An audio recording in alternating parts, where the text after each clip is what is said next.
This is the Escape the Drift podcast. I'm Dr. Jacob Egbert, and today's topic is being a man. Now, as usual, there are no ultimate truths or ways that this can be expressed in a complete way. Being a man is a very subjective, in many ways, thing, as well as there are some pretty obvious things that are objective. Now, I'm going to talk about a few of the objective components as well as some subjective, and of course, as always, introduce an inquiry. That part of the exploration of being human, where we look deeper and assess possible meaning in the way things are. We look at what's so, and then look at how we want to frame this or what we want to make it mean. And then, of course, what actions we can take. So, being a man. Now, I talk a lot about being, and being is a choice. It's a way to be.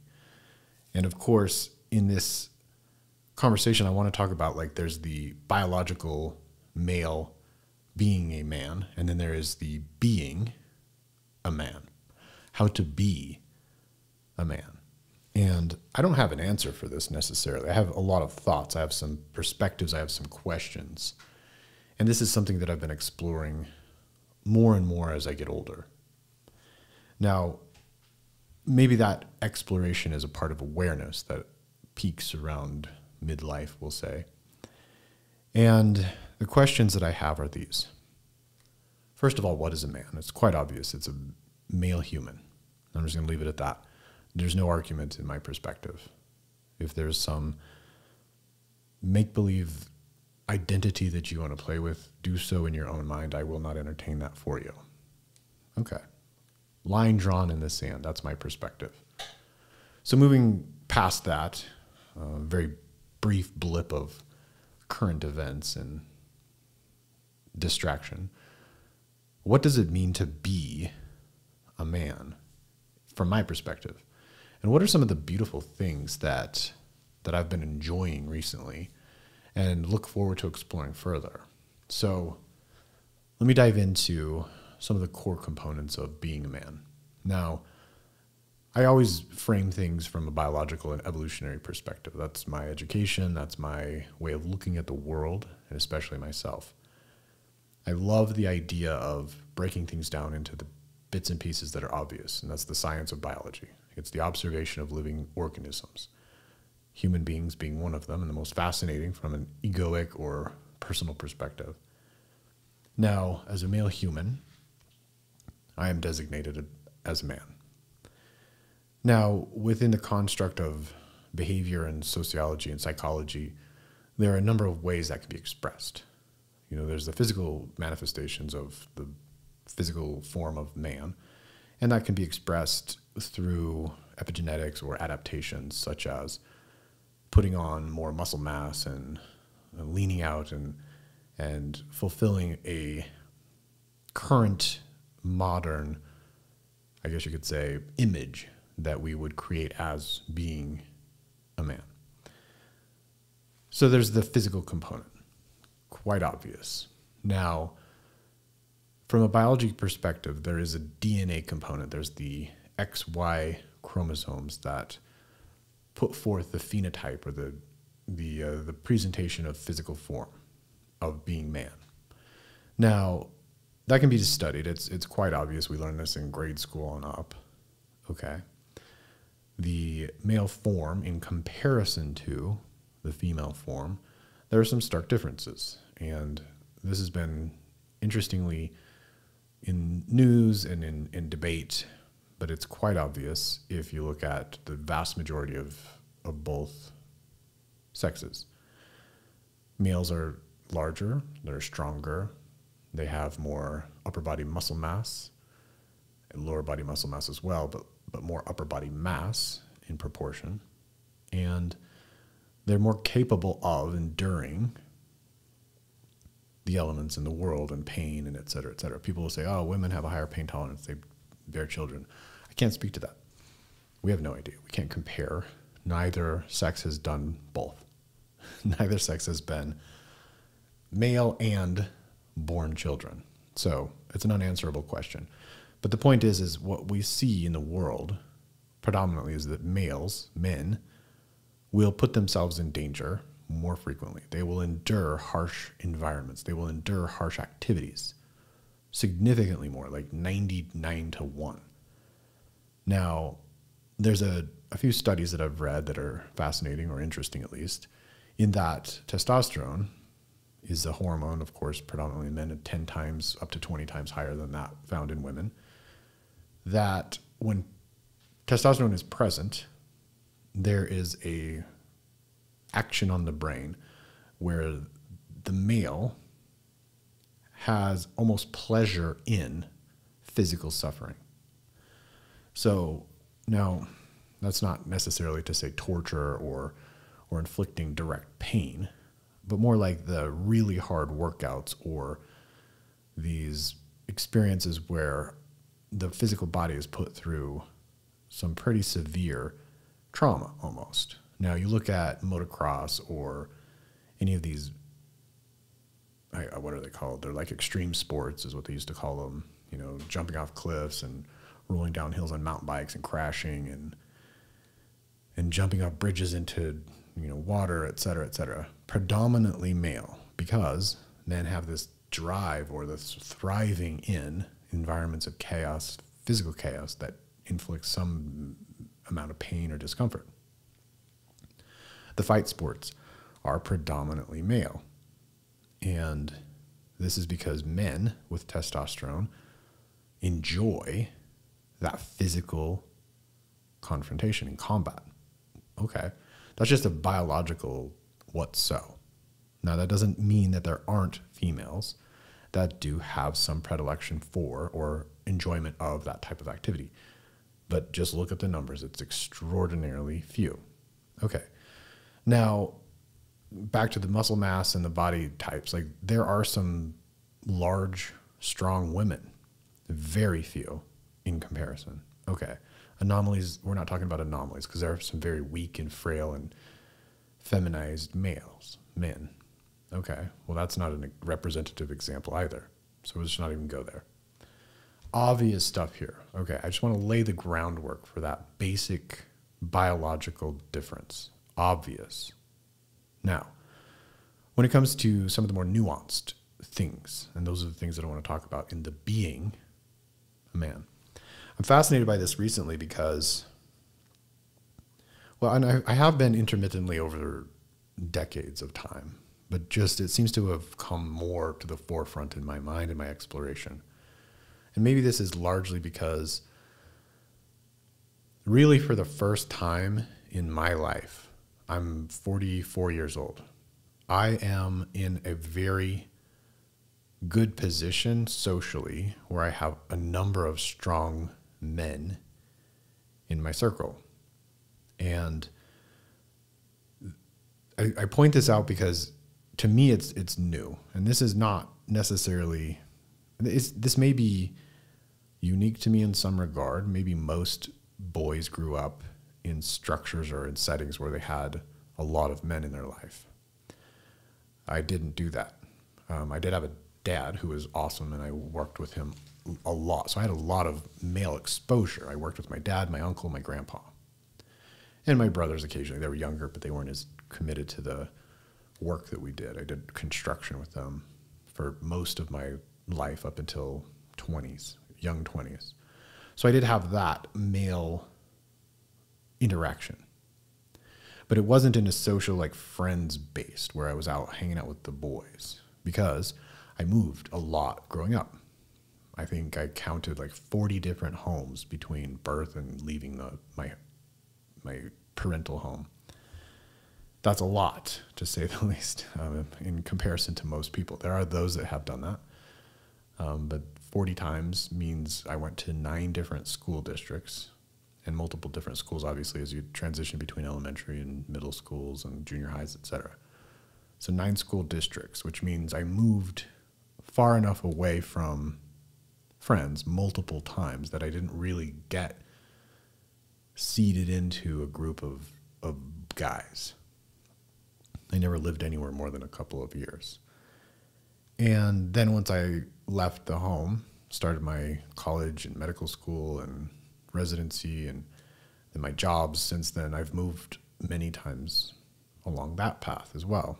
And never have I really settled down to where I established myself with a strong group of guys, guy friends. And I've lamented this many times over the years. So, I've been aware of it. I've been acutely aware of how I've lacked that connection.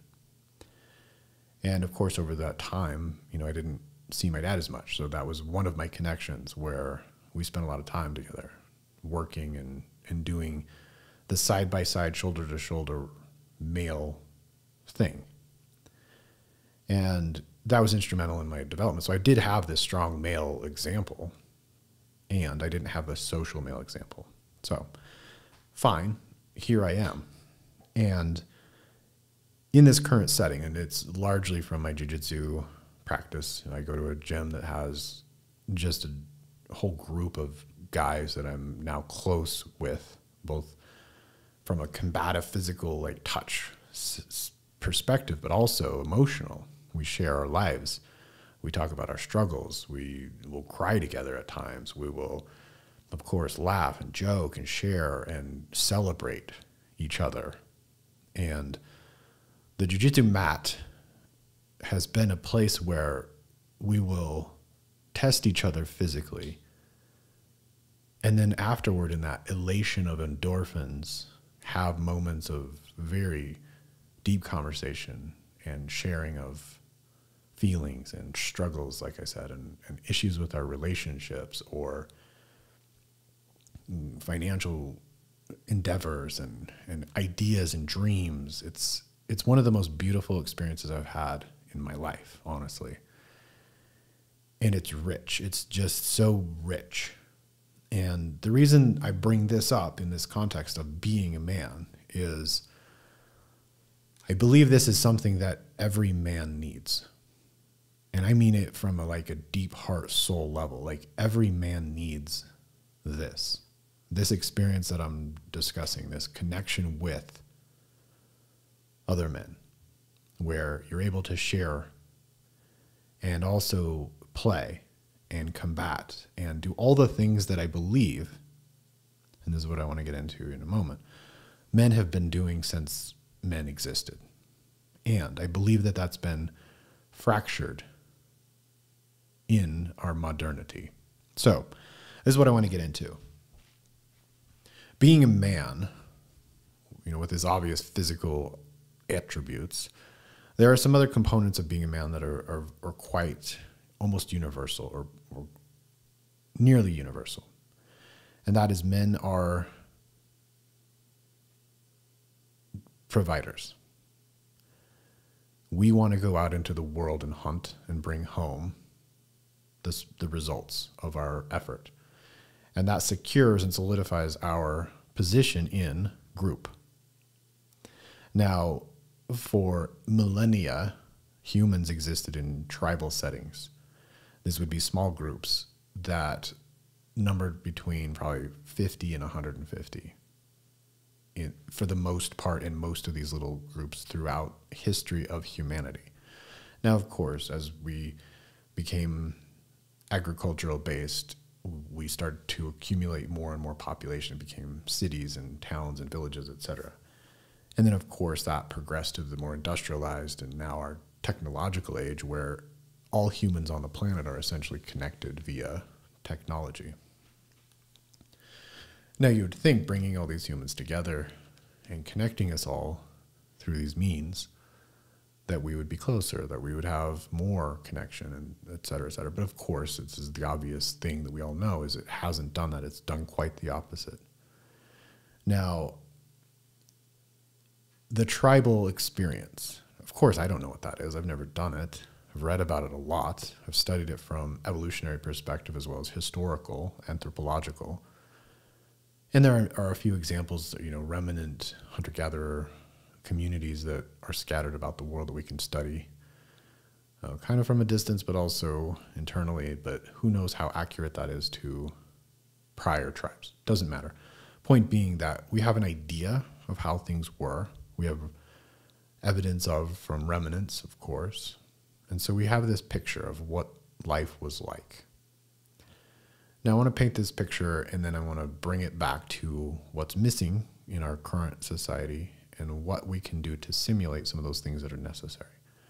So going back into the tribal existence, and this has been simulated in many different ways, and we continue to do so, but let me talk about what it was like. So you had a group of people, let's say 75. Let's say that's the average. 75 people in a tribe. Now, 50-50 that's 35, 40 men, 35, 40 women, and varying ages, of course. And so this is a very small group of men, let's say 20 adults at any given time.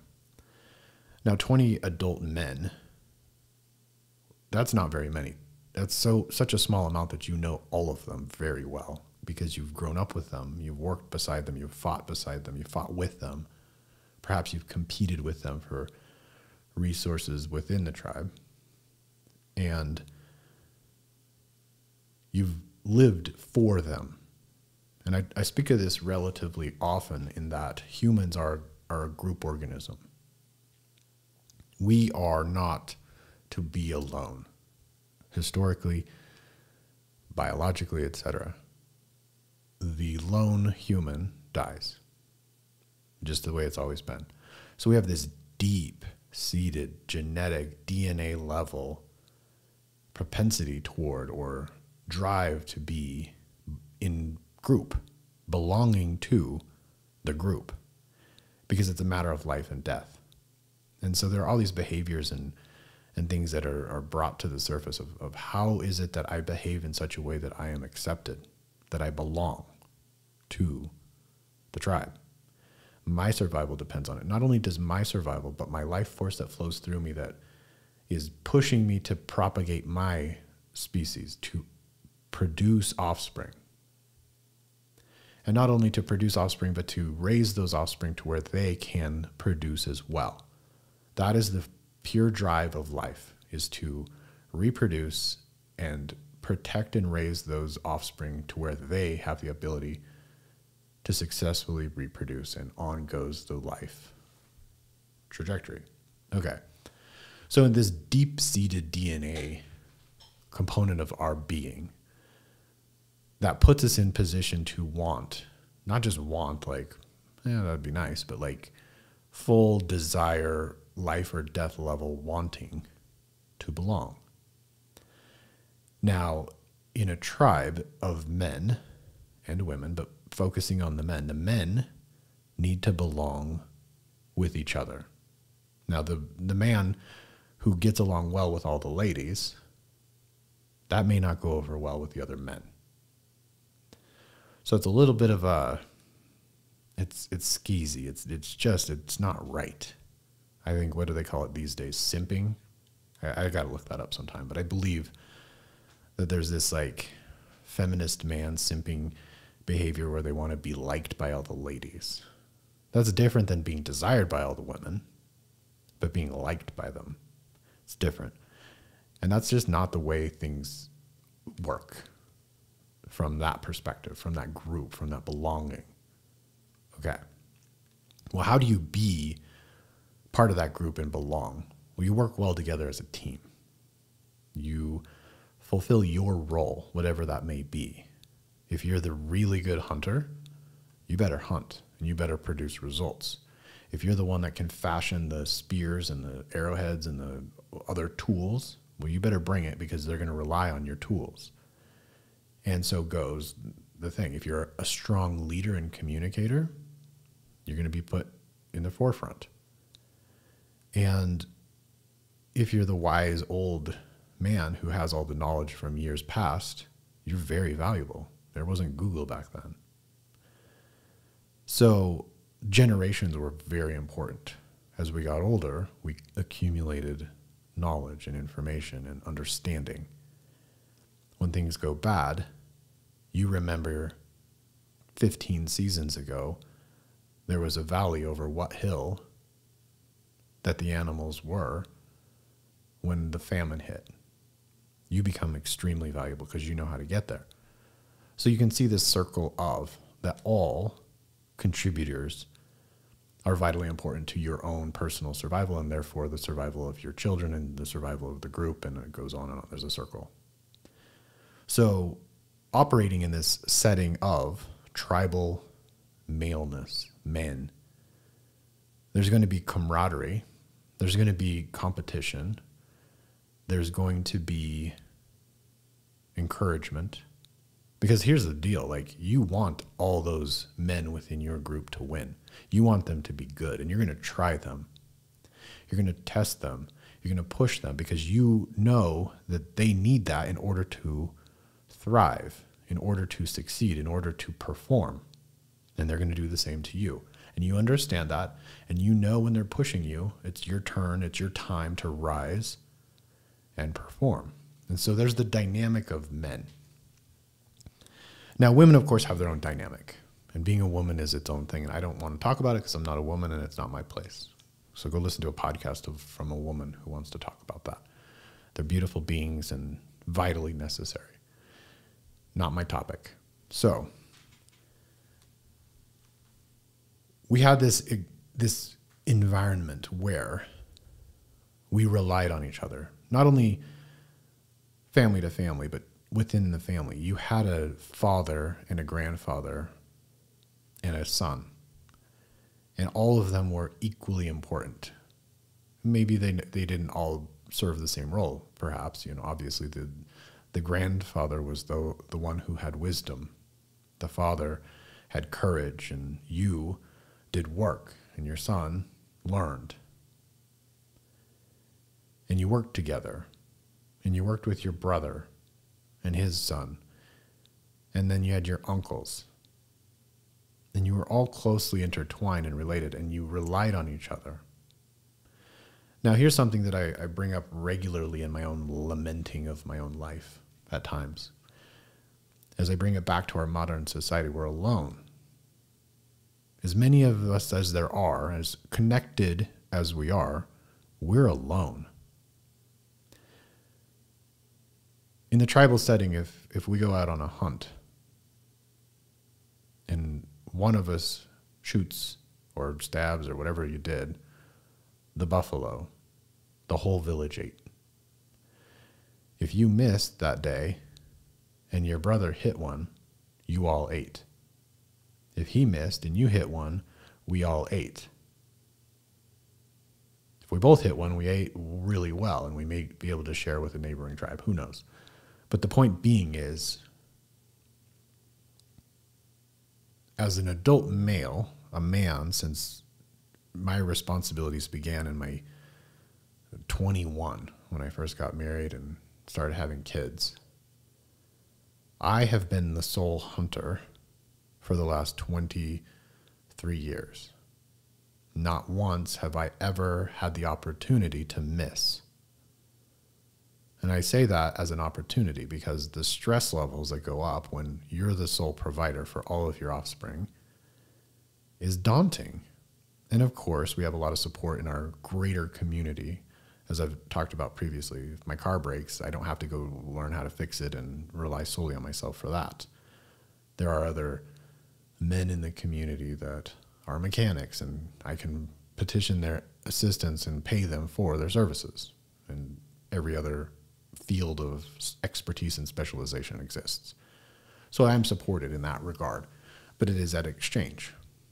And so it's lonely in these moments of struggle where I get tired, where finances aren't as robust as they need to be. And I'm looking around saying, like, I don't know how I'm going to make ends meet this month. And there's nobody to help me.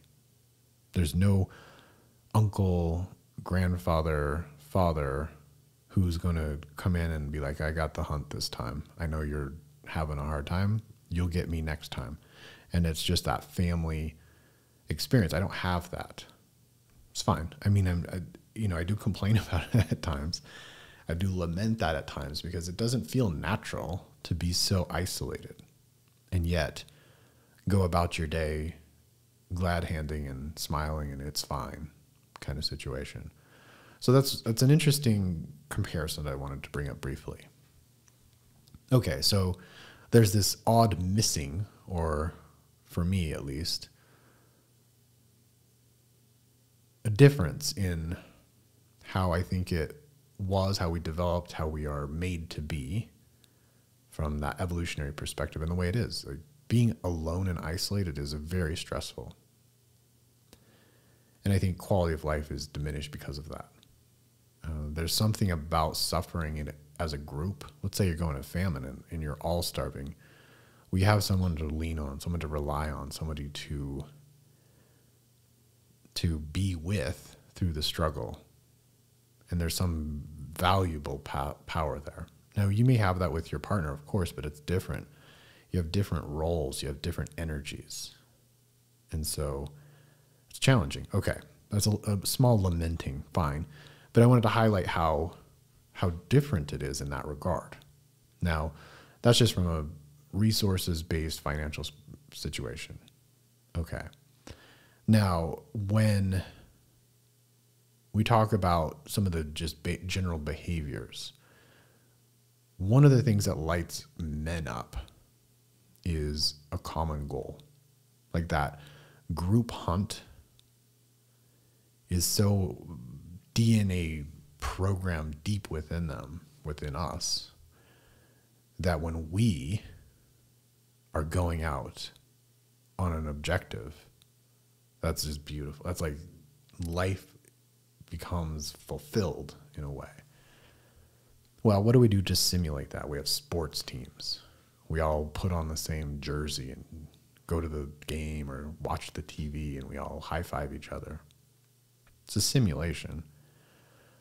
And it's cool. I think it serves its purpose, and I think it does develop some of those bonds of camaraderie and usness. So perhaps that's a simulation. I go to jiu-jitsu, we fake fight each other. Okay. You know, it works our bodies out. We get to have that bonding. It's beautiful.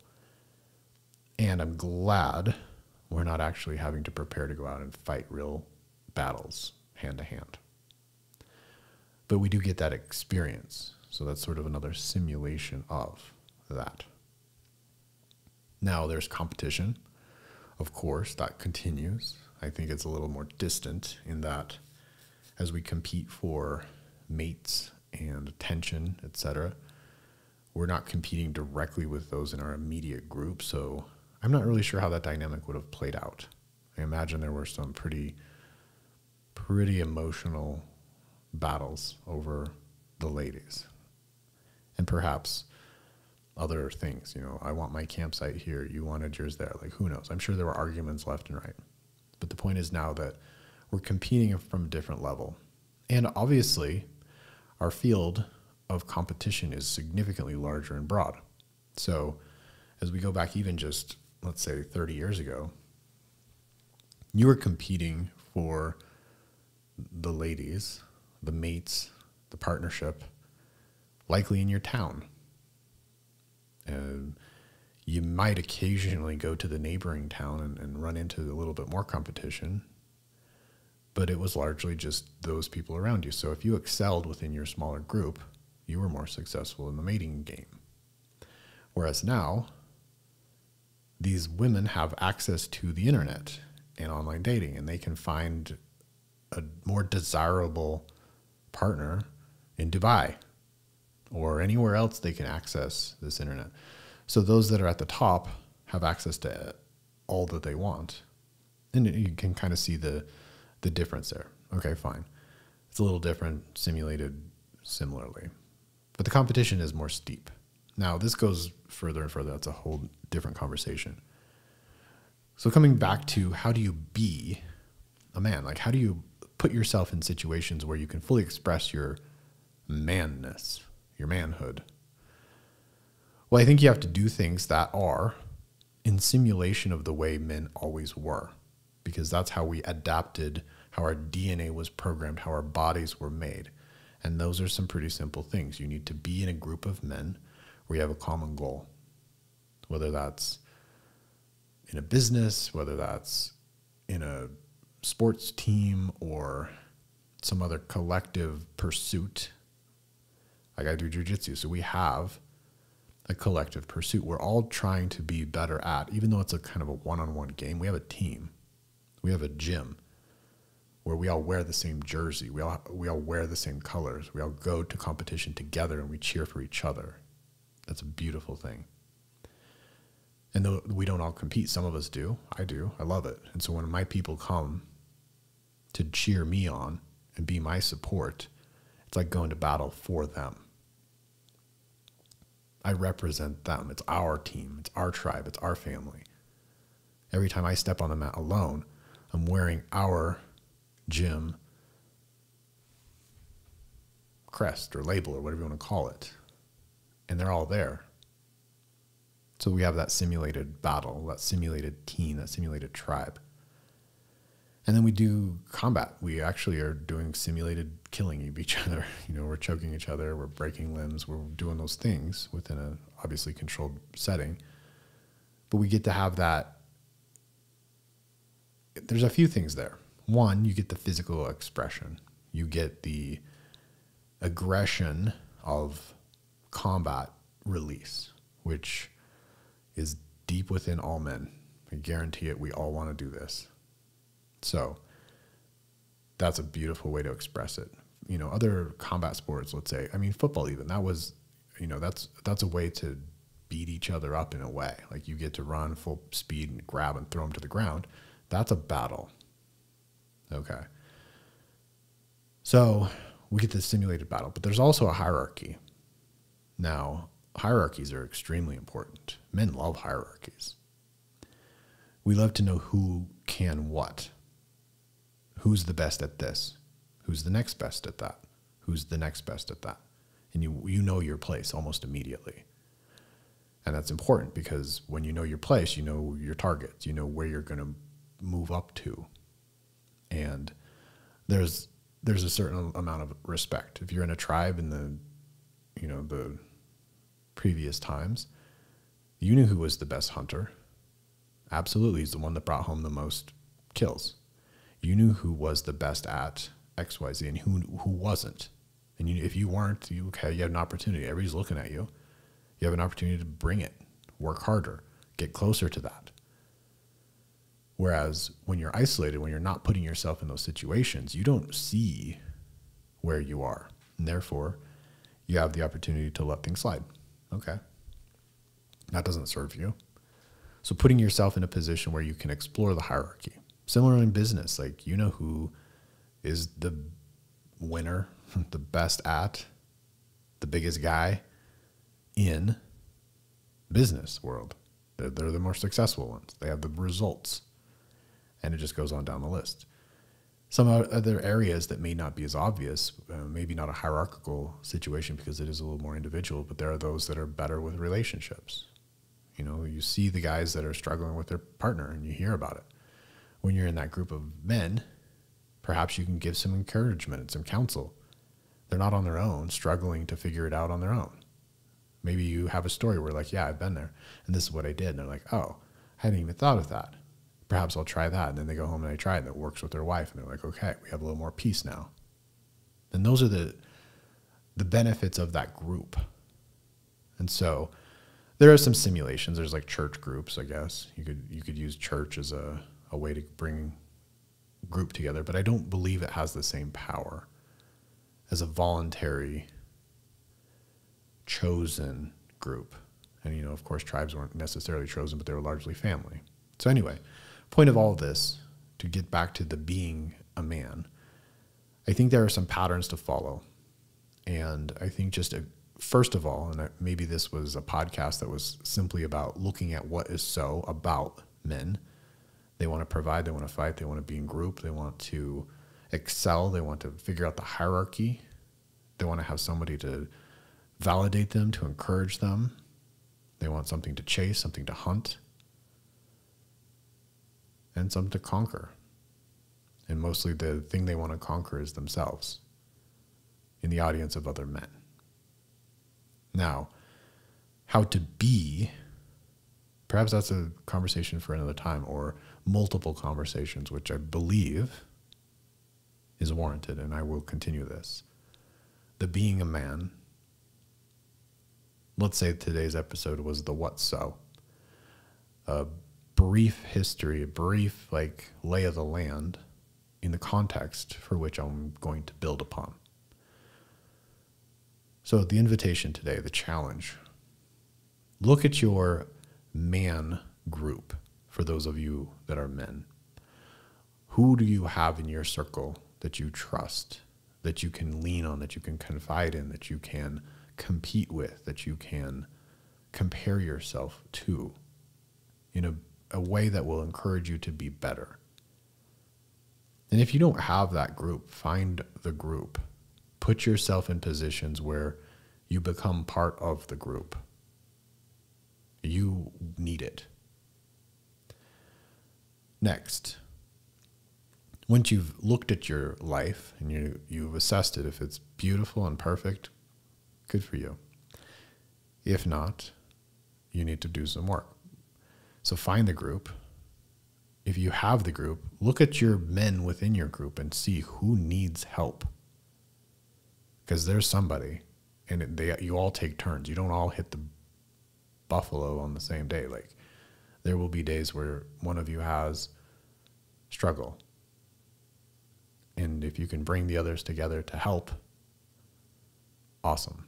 And I'm not saying they're having financial troubles, give them money, or relationship troubles. There's also sorts of things. And perhaps you can give advice. Perhaps you can make connections. Perhaps you can XYZ, whatever it is, listen. Perhaps you can just have a conversation. There's so many ways to help those in need. Okay, so you've identified your circle. You've looked for those in your circle if you have one.